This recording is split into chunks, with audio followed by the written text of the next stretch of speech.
Hi friends, स्वागत है एक बार फिर से आप लोगों का आपके अपने YouTube channel UPPCL 2.0 free online class में। आज का टॉपिक है आपका थर्मल पावर प्लांट। और आज आपको और भी विस्तार पूर्वक से इस पावर प्लांट के बारे में बताया जाएगा। पूरा वीडियो ध्यान से देखिए और पूरा वीडियो देखिए।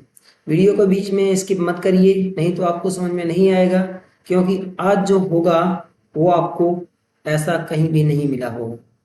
तो फ्रेंड्स, यदि आप हमारे चैनल पर नए हैं तो चैनल को लाइक शेयर सब्सक्राइब करना ना भूलें।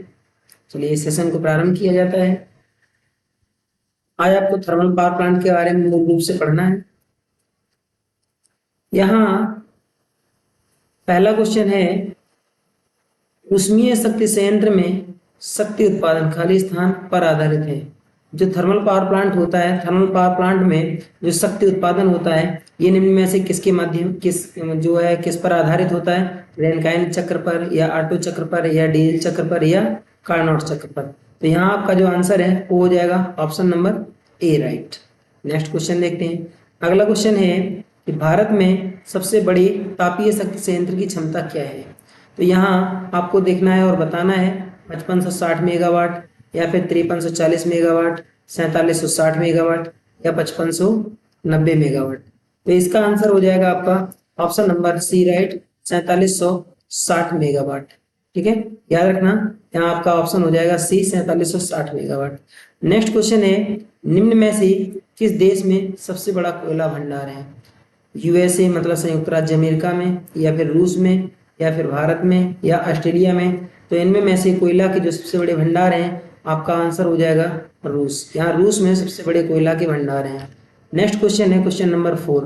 थर्मल पावर प्लांट में निकास भाप को संघनित करने के लिए एक संघनित्र स्थापित किया जाता है। यह भाप कहाँ से निकलती है ये कह रहा है। तो देखते हैं कि सबसे पहले मान लीजिए कि यहाँ पर होता है बॉयलर। बॉयलर से ऊपर आपका लगा होता है यहाँ पर क्या? Super heater. ध्यान देना, ये होता है बॉयलर, यहाँ पर आपका सुपर हीटर लगा होता है, और सुपर हीटर के बाद यहाँ पर आपका गवर्नर लगा होता है। ठीक है, गवर्नर से स्टीम जाती है टरबाइन के लिए।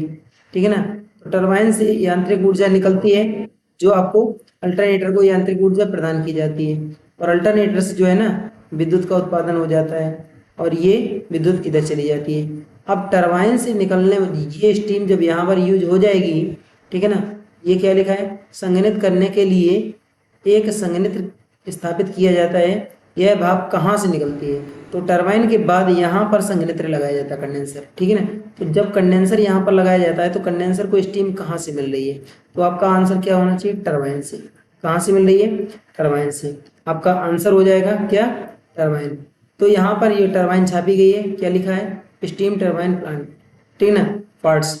तो जो थर्मल पावर प्लांट है, थर्मल पावर प्लांट का ये स्टीम टरबाइन छापी गई है, और इसमें बेलनाकार रोटर स्थापित किया जाता है, जो आप देख सकते हैं कि ये इसका बेलन का जो है ना, ये रोटर है यहाँ पर। ठीक है, ये रोटर है, ये स्टीम टरबाइन यहाँ पर छापी गई। क्वेश्चन नंबर 4 का आंसर हो जाएगा आपका option number A. Next question है हमारा कि बेल्ट कन्वेयर की कैरिंग, ठीक है ना, बेल्ट कन्वेयर की कैरिंग क्षमता लगभग कितनी होती है? कैरिंग मतलब होता है ले जाना। तो ये कितने जो टन प्रति घंटा कोयले को लेकर के जा सकता है? 20 से 40 टन, या 100 से 150 टन, या 150 टन से 120 टन प्रति घंटा, या फिर 210 टन से 250 टन प्रति घंटा। इसकी क्षमता कितनी हो सकती है? आपका इसका आंसर है आपका ऑप्शन नंबर बी। जो बेल्ट कन्वेयर है इसकी क्षमता होती है 100 से 150 टन प्रति घंटा। और यहाँ पर ये जो प्रदर्शित किया गया है ये बेल्ट कन्वेयर है, मतलब बेल्ट मतलब होता है पट्टा चालन, और ये जो पट्टा होता है ये किसका बना होता है? ये पट्टा बना होता है वाल्टा का। किसका? याद रखना नाम, वाल्टा का, या फिर ये पट्टा होता है किसका? नायलॉन का। ठीक है ना, नायलॉन का पट्टा होता है, बाल्टा या नायलॉन का बना हुआ होता है, और इसमें ये कोयला लेकर के जाया जा रहा। इसका जो एंगल यहाँ पर दिया गया है, ये एंगल कोण कितना होता है, झुकाव कितना होता है? ये झुकाव जो होता है इसका, ये कितना होता है? ये 20 डिग्री होता है, याद रखना। 20 डिग्री पर इस पट्टे को झुकाया जाता है। चलिए नेक्स्ट क्वेश्चन देखते हैं। अगला क्वेश्चन है हमारा, इनमें से कौन सा शक्ति संयंत्र सबसे अधिक कार्बन पदचिह्न, मतलब जो है ना कार्बन निकालता है और कार्बन पदचिह्न छोड़ता है? सोलर क्या हो सकता है? क्या सोलर से कार्बन नहीं निकलता है? हाइड्रोइलेक्ट्रिक प्लांट, इससे भी कार्बन नहीं निकलता है क्योंकि ये तो जल से संबंधित है। थर्मल पावर प्लांट, इसी से धुआं निकलता है। और हाइड्रोजन, ये तो गैस ही है, इसका तो कोई मतलब नहीं हुआ। तो आपका राइट आंसर हो जाएगा ऑप्शन नंबर सी। यहाँ आप देख सकते हैं कि ये आपका कौन सा, ये आपका थर्मल पावर प्लांट यहाँ पर दर्शाया गया है, ठीक है ना। थर्मल पावर प्लांट यहाँ पर आपका दर्शाया गया है। और इस थर्मल पावर प्लांट से बहुत सारा ये धुआं जो है ना, बहुत सारा वायुमंडल में जाता है। इसी से क्या वायु प्रदूषण फैलता है और बहुत सारा, और फ्लाई एश, ठीक है ना। कौन सा, फ्लाई एश, फ्लाई एश भी इसी के कारण फैलता है। और ये फ्लाई एश क्या होता है, जो धुआं ऊपर की तरफ चिमनियों से निकलता है, इस धुएं से जो पाउडर के रूप में कोयले के जो कण हैं वो उड़ जाते हैं और वही सांस लेते हैं लोग, तो हमारे साथ चले जाते हैं, खेतों में गिरते हैं जाकर के, जिससे प्रदूषण फैलता है। और यदि सांस लेकर के हमारे शरीर में जाते हैं तो इससे कैंसर या त्वचा रोग हो जाता है। तो इसका राइट आंसर होगा आपका option number C. Next question है हमारा, थर्मल पावर प्लांट में धूल संग्रहकर्ता और चिमनी के बीच किस प्रकार के पंखे को स्थापित किया जाता है। आपका ऑप्शन है force draft, induced fan, induced draft fan, छत का पंखा या टेबल फैन। ये दोनों तो हटा ही दीजिए क्योंकि थर्मल पावर प्लांट में इनका कोई काम ही नहीं है। अब आपका जो क्वेश्चन, इसका क्वेश्चन नंबर 7 का जो आंसर होगा ऑप्शन नंबर बी राइट होगा। यहाँ पर आपका, इसको हम आईडी फैन के नाम से भी जानते हैं। यहाँ पर आपका ये आईडी फैन दिखाया गया है, ठीक है ना। धूल संग्रह करता और आईडी, ठीक है ना। और जो चिमनी होती है उसके बीच में हम किसको, आईडी फैन को स्थापित करते हैं, ठीक है। आईडी फैन को स्थापित किया जाता है। तो यहाँ आपका ऑप्शन हो जाएगा कौन सा, क्वेश्चन नंबर 7 का ऑप्शन नंबर बी राइट होगा। नेक्स्ट क्वेश्चन है, ऊष्मीय शक्ति संयंत्र में वायु पूर्व तापक, ठीक है ना, एयर प्री हीटर को क्या कहा जाता है। तो एयर प्री हीटर जो होता है ये दक्षता वर्धक होते हैं, ठीक है ना।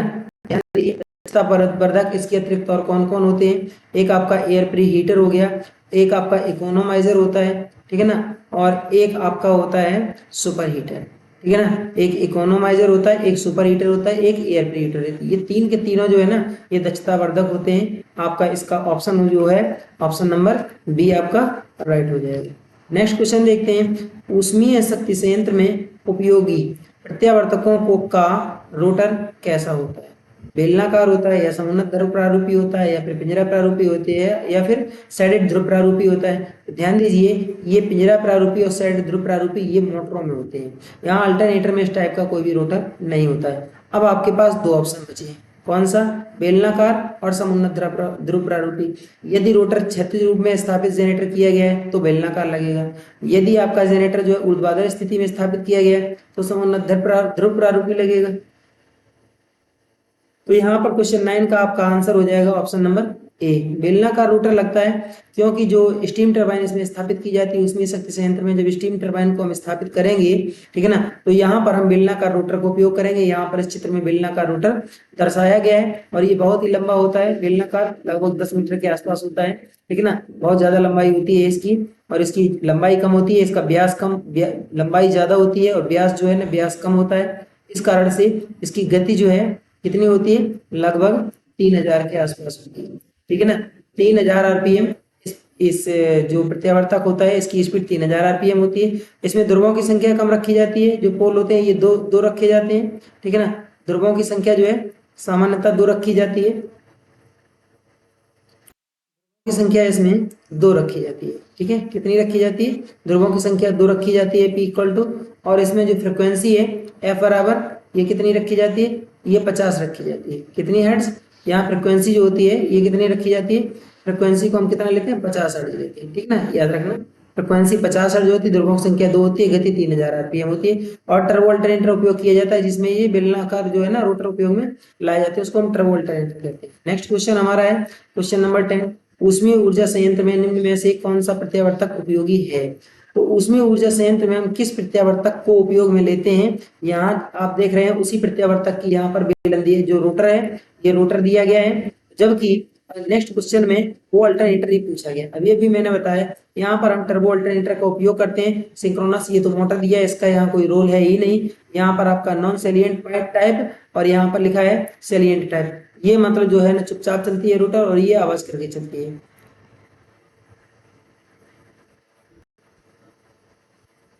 तो इस क्वेश्चन का आपका राइट आंसर हो जाएगा कौन सा, टर्बो प्रत्यावर्तक। क्योंकि हम जो थर्मल पावर प्लांट होता है, थर्मल पावर प्लांट में टर्बो प्रत्यावर्तक ही लगाते हैं, क्योंकि इसकी जो स्पीड होती है ये 3000 आरपीएम होती है। खूब पूछी जाती है परीक्षा में बेटा, याद रखना फ्रेंड्स इसको, ठीक है। तो इसमें ध्रुवों की संख्या 2 होती है और फ्रिक्वेंसी कितनी होती है, 50 हर्ट्ज होती है।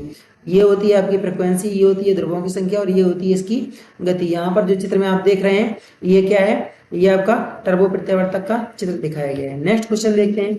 हाँ बेटा, हमारी एक बुक भी आती है मार्केट में, ठीक है ना। ये आपको दुकानों पर कब मिलेगी, ये हमारे पास उपलब्ध रहती है किताब, और इस किताब की कीमत 999 रुपए है, जबकि आपको डिस्काउंट पर 25% डिस्काउंट पर ये प्रदान की जा रही है। अगर आपको खरीदना है तो हमारे इस नंबर पर कॉल कर सकते हैं। और इस बुक में आपको कंप्लीट इलेक्ट्रिकल कोर्स मिलेगा और इसमें 100+ टेक्निकल की ट्रिक्स मिलेंगी, जो कि आपको दुनिया की किसी भी टेक्निकल की किताब में ट्रिक इतनी ज्यादा नहीं मिल सकती। 100+ है, ठीक है ना। याद रखना ये किसी भी वनडे एग्जाम के लिए यूजफुल है। चलिए नेक्स्ट क्वेश्चन देखते हैं। क्वेश्चन नंबर 11, ऊष्मीय शक्ति संयंत्र में फ्लू गैसों से ऊष्मा खींचकर बॉयलर में जाने वाले फीड वाटर को गर्म करें। तो ये बॉयलर में जाने वाले जो फीड वाटर होता है उसको गर्म करने के लिए हम सामान्यतः किसका उपयोग करते हैं, सुपर हीटर का।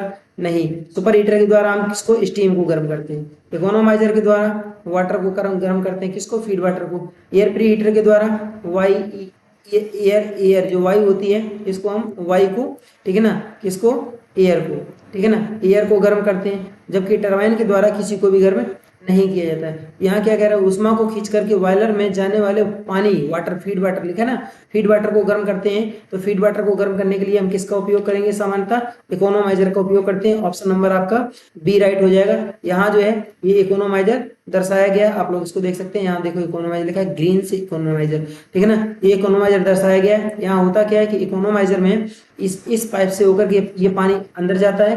अंदर जाने के बाद इसमें घूम घाम करके घूमते घामते जो है ना, घूमते घामते पानी जो है ना यहाँ से बाहर निकाल दिया जाता है, ठीक है। तो इस क्वेश्चन का राइट आंसर होगा आपका option number B. Next question है, नेक्स्ट क्वेश्चन क्या दिए गए, स्टीम शक्ति संयंत्र में कंडेंसर टरबाइन के निकास पर बनाता है। तो कंडेंसर जो होता है, कंडेंसर मतलब होता है, इसको हम संघनित्र कह सकते हैं, ठीक है ना, संघनित्र। जो कंडेंसर होता है ये क्या करता है, कंडेंसर जो होता है ये निम्न दबाव बनाता है, क्योंकि टरबाइन से जब भाप निकलती है तो उसका प्रेशर तो कम हो ही जाता है, साथ साथ में कंडेंसर में इस स्टीम को पानी की सहायता से क्या करते हैं, द्रवित कर लिया जाता है।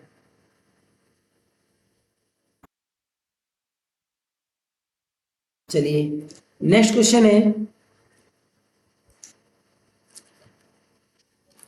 नेक्स्ट क्वेश्चन है क्वेश्चन नंबर 13 नंबर। इसमें क्या है, यहाँ दिया गया है कृत्रिम ड्राफ्ट फैन किस वायु का संचालन करता है।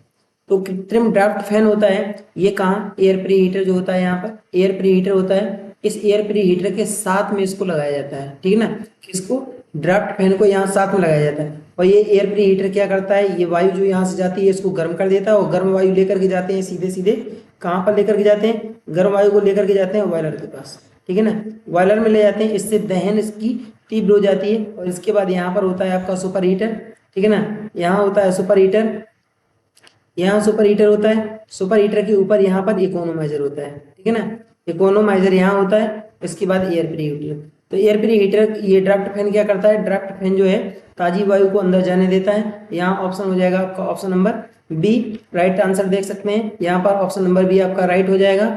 और यहाँ पर जो है ना आईडी फैन, ठीक है ना, ड्राफ्ट फैन की बात कर रहा है। इंड्यूस्ड ड्राफ्ट फैन एक ये होता है, एक ये होता है, एफडी फैन होता है, दो फैन होते हैं। यहाँ पर जो है ना ताजी हवा का, जो ठंडी हवा का अंदर लेकर के जाते हैं और इसके द्वारा क्या करते हैं, फिर हवा को गर्म किया जाता है।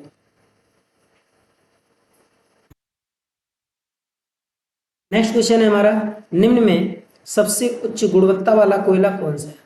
तो यहाँ पर पीट कोयला सबसे खराब होता है, कोक इससे भी खराब होता है, बिटुमिन और लिग्नाइट, इनकी दो की तो बात ही छोड़ दीजिए, ये तो हो ही नहीं सकते हैं कभी उच्च गुणवत्ता वाले। अब आप निर्णय करिए आप बिटुमिन और लिग्नाइट में, ठीक है ना।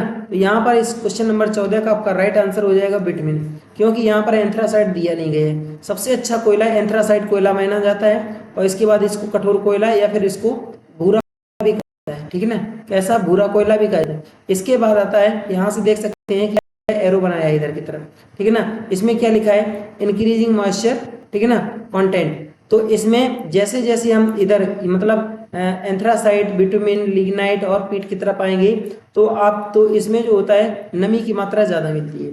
और जब हम पीट की तरफ से और इस तरफ जाएंगे, एंथ्रासाइट की तरफ जाएंगे, तो ये क्या लिखा है, in increasing heat and carbon content. तो जैसे जैसे हम जाएंगे तो पीट जो होता है इस कोयले से ज्यादा होती है कार्बन की मात्रा किस लिग्नाइट में, लिग्नाइट से ज्यादा होती है बिटुमिन में, बिटुमिन सबसे ज्यादा जो कार्बन की मात्रा होती है ये एंथ्रासाइट कोयला में होती है। तो जिस कोयले में कार्बन की मात्रा जितनी ज्यादा होगी वो कोयला उतना ही अच्छा दहन होगा और उसमें जो राख होती है ना, राख की मात्रा उतनी ही कम होगी। तो यहाँ पर राइट आंसर आपका बिटुमिन हो जाएगा, क्योंकि यहाँ पर एंथ्रासाइट दिया नहीं गया है, यहाँ पर पीट दिया गया, कोक दिया गया, लिग्नाइट और बिटुमिन दिया गया, एंथ्रासाइट नहीं है तो आपका आंसर बिटुमिन हो जाएगा। अगर एंथ्रासाइट यहाँ पर ऑप्शन में होता तो एंथ्रासाइट आपका राइट आंसर हो जाता है। नेक्स्ट क्वेश्चन देखते हैं। अगला क्वेश्चन दिया गया है एंथ्रासाइट कोयले में कार्बन की प्रतिशत मात्रा कितनी होती है, तो याद रखना ये होती है आपकी 85% के आसपास, और एंथ्रासाइट कोयले में जो राख है ये लगभग 15% के आसपास निकलती है। वैसे कभी कभी जो है ना 20% मान लिया जाता है। भारतीय कोयले में पूछा जाता है राख की मात्रा कितनी है, 20%।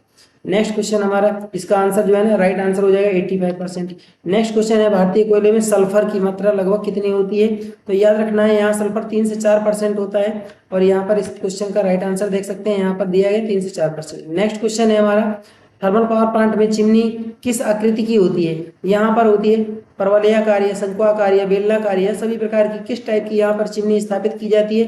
तो आप लोग ध्यान दीजिएगा, यहाँ पर जो चिमनी होती है चिमनी का डिजाइन कुछ इस तरीके से होता है। तो यहाँ पर देख रहे हैं कि ये चिमनी जो है ना, यहाँ से देखिए ये किस तरीके की आकृति बन रही है, ये जो आकृति बन रही है ये कैसी आकृति बन रही है, ये आकृतियां जो होती है ना ये परवलय कहलाती है, ठीक है ना। तो चिमनी जो होती है ये उपयोग में लाई जाती है, कैसी परवलयाकार चिमनी उपयोग में लाई जाती है, ये शंक्वाकार बेलनाकार और सभी तो नहीं हो सकता है।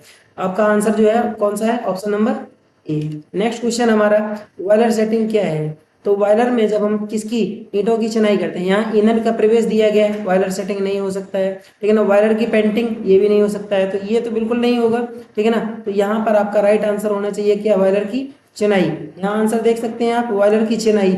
यहाँ पर चिनाई किसके द्वारा किया जाता है, जो साधारण ईंट होता है ना इसके द्वारा, साधारण ईंट के द्वारा इसकी चिनाई नहीं होती है। याद रखना इसमें कौन सी ईंटें लगाई जाती है, फायर ब्रिक्स, ठीक है ना, फायर ब्रिक्स उपयोग में लाई जाती है, ठीक है ना।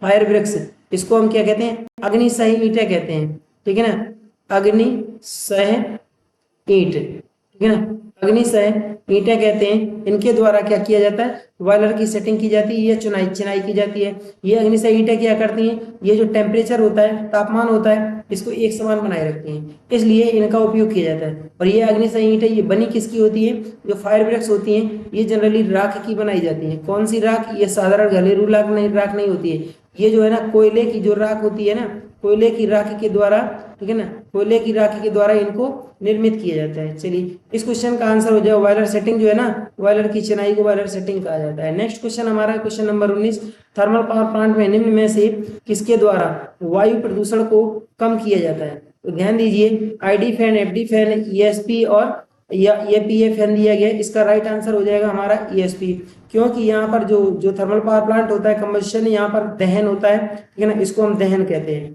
ठीक है ना। यहाँ पर दहन किया जाता है, और ये होता क्या है कि बॉयलर में जब ये कोयला दहन होगा तो यहाँ से कार्बन के कण बहुत ज्यादा मात्रा में होंगे। जब कार्बन के कण होंगे तो यहाँ पर स्टीम जनरेटर ऊपर की तरफ लगा हुआ है, स्टीम बना करके जनरेटर में यूज कर लिया, और ये दहन जो होता है इसके द्वारा जो ईंधन जो जो जो फ्लू गैस होती है, ये फ्लू गैस आती है इधर से आएगी, और इसको क्या करते हैं, इसको हम ईएसपी से, यहाँ पर प्रेसिपिटेटर केवल लिखा हुआ है, इसी का नाम होता है क्या, ईएसपी नाम होता है इसका, ठीक है ना। इसी को ईएसपी कहा जाता है, इलेक्ट्रोस्टैटिक प्रेसिपिटेटर कहा जाता है। तो यहाँ पर ये क्या करता है कि ये कार्बन के कण को नीचे की तरफ ले जाता है, और जो फ्रेश धुआं होता है उसको बाहर जाने देता है। तो यहाँ से देख रहे हैं कि इस साइड में यहाँ पर काला धुआं है, और यहाँ तक जाते जाते ये जो है ना व्हाइट कलर में चेंज हो जाता है, ठीक है ना। ये लिखा है कि क्लीन गैस, मतलब यहाँ से साफ धुआं निकलता है जिससे वायु प्रदूषण कम होता है। तो यहाँ पर प्रदूषण को कम करने के लिए हम किसका उपयोग, जनरली ईएसपी का उपयोग करते हैं। इसका फुल फॉर्म होता है इलेक्ट्रोस्टैटिक प्रेसिपिटेटर।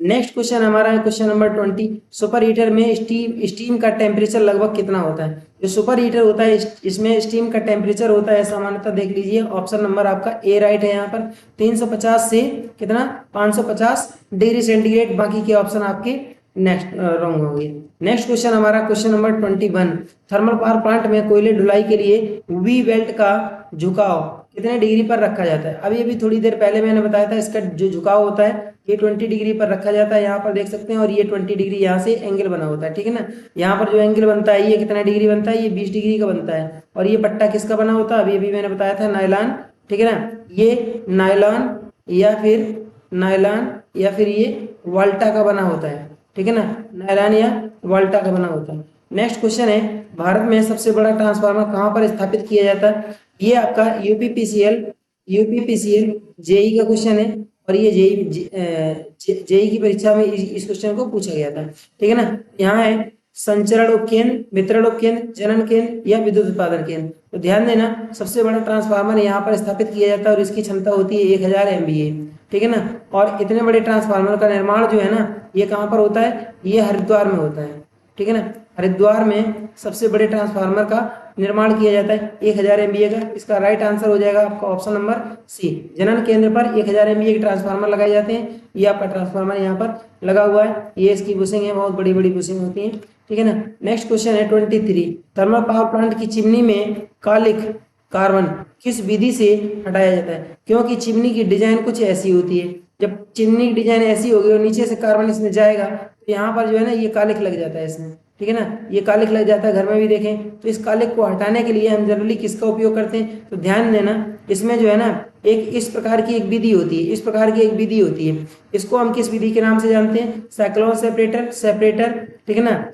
ये लिखा है इलेक्ट्रोस्टैटिक प्रेसिपिटेटर, मतलब ESP, ठीक है ना, ESP। इसके द्वारा क्या करते हैं? इसके द्वारा जो प्रदूषण होता है उसको नियंत्रित किया जाता है। और संगणित कंडेंसर होता नहीं, कंडेंसर से हम क्या करते हैं? स्टीम जो होती है उस स्टीम को द्रवित किया जाता है पानी की सहायता से। इस क्वेश्चन का राइट आंसर जो है वो हो जाएगा आपका option number A, cyclone separator. तो यहाँ पर साइक्लोन सेपरेटर को दर्शाया गया है, आप लोग इसको देख सकते हैं कि इस हिसाब से इसमें अगर ये यहाँ पर कालिक लगी हुई है, ठीक है ना, ये कालिक लगी हुई है, इस कालिक को हटाने के लिए हम इस प्रकार से इसमें वायु प्रदान की जाती है, जिससे ये कालिक हट करके नीचे की तरफ चली जाती है, ठीक है ना। चलिए नेक्स्ट क्वेश्चन देखते हैं। नेक्स्ट क्वेश्चन हमारा, निम्नलिखित में से ताप शक्ति संयंत्र में टरबाइन से निकली स्टीम को ताजे जल की सहायता से किसमें द्रवित किया जाता है? तो यहाँ पर आपका ऑप्शन हो जाएगा संघनित्र। कंडेंसर जो है, ठीक है ना, कूलिंग टावर गलत, इसमें पानी को ठंडा किया जाता है। इकोनोमाइजर, इसमें फीड वाटर को गर्म किया जाता है। ESP, ये वायु प्रदूषण को कम करने के लिए उपयोग में लाई जाती है। तो आपका राइट आंसर हो जाएगा